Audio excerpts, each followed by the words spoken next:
പാലക്കാട് കോട്ട മൈതാനത്തുള്ള ഈദ്ഗാഹിലാണ് ഞാനുള്ളത്. എനിക്കിപ്പം ഇപ്പോൾ ഉള്ളത് പാലക്കാട്ടെ LDFിൻ്റെ സ്വതന്ത്ര സ്ഥാനാർത്ഥിയായിട്ടുള്ള അബ്ദുൾ റസാഖ് എന്ന NMR റസാഖാണ്.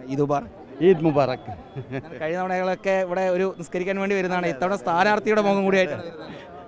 അതെ, കാരണം നമ്മുടെ കച്ചവടവുമായി നമ്മളെ ഒരു ഇതുള്ളതുകൊണ്ട് നേരത്തെ വന്ന് നിസ്കരിക്കാൻ പറ്റുന്ന സ്ഥലമാണ്. അപ്പോൾ നേരത്തെ വന്ന് നിസ്കരിച്ചിട്ട് പോകുന്നത് പ്രാവശ്യം പിന്നെ സ്ഥാനാർത്ഥിയായതുകൊണ്ട് ഒരു ശ്രദ്ധ. അതിനുണ്ട് മൊത്തത്തിൽ സ്വീകാര്യത ഇവിടേക്ക് വരുമ്പോൾ സ്വന്തം ആളുകൾ ഒരുപാട് ദിവസങ്ങൾക്ക് ശേഷം ചിലപ്പോൾ കാണാതിരിക്കും. കാരണം ഈ തിരക്കുകളൊക്കെ ഇടയിൽ നമ്മുടെ സ്വന്തം വീടല്ലേ, അതിനകത്ത് അങ്ങനെ പ്രത്യേകത ഒരു സ്വീകാര്യതയില്ലല്ലോ, നമ്മുടെ സ്വന്തം വീടല്ലേ. അപ്പോൾ എല്ലാവരും വളരെ ആവേശത്തിലാണ്, വളരെ സന്തോഷത്തിലാണ്. കാരണം നമ്മുടെ വീട്ടിലത്തെ ഒരാൾ ഒരു MLA ആകുക എന്നുള്ളൊരു ചിന്തയിലാണ് എല്ലാവരും. എത്തുന്ന ആളുകളെല്ലാം വലിയ ആശംസകൾ അർപ്പിക്കുന്നത് കാണുന്നു. അതുകൊണ്ട് ഒരു ബന്ധം എന്തായാലും വോട്ടായി മാറും എന്നുള്ളൊരു പ്രതീക്ഷയുണ്ട്. പിന്നെ ഇതൊക്കെ ഈ സ്നേഹമൊക്കെ വോട്ടായി മാറുമല്ലോ. വോട്ടായി മാറാതിരിക്കില്ല, അത് സ്നേഹം തന്നെയാണ്. വോട്ടായി മാറും, ആത്മാർത്ഥമായുള്ള സ്നേഹമാണ്. ഈ കുറച്ച് ദിവസങ്ങളേ ഉള്ളൂ, ഇനി ഇവിടെ നിന്നാണ് വലിയ പോരാട്ടത്തിലേക്ക് പോകണം. കാരണം നോമ്പെടുത്തതിൻ്റെ കുറച്ച് ക്ഷീണം ഉണ്ടാവും. ഇനിയിപ്പോൾ ആ ക്ഷീണമൊക്കെ മാറ്റിക്കൊണ്ട് വലിയ രീതിയിൽ പ്രചരണം നടത്താം. അതെ, ഈ പെരുന്നാൾ കഴിയുന്നത് വരയ്ക്കുള്ള ഒരു മന്ദഗതി ഉണ്ടാവും. ഇനി അങ്ങോട്ട് വല്ല തീവ്രമായി, കാരണം വളരെ ചുരുങ്ങിയ ദിവസങ്ങളാണ്.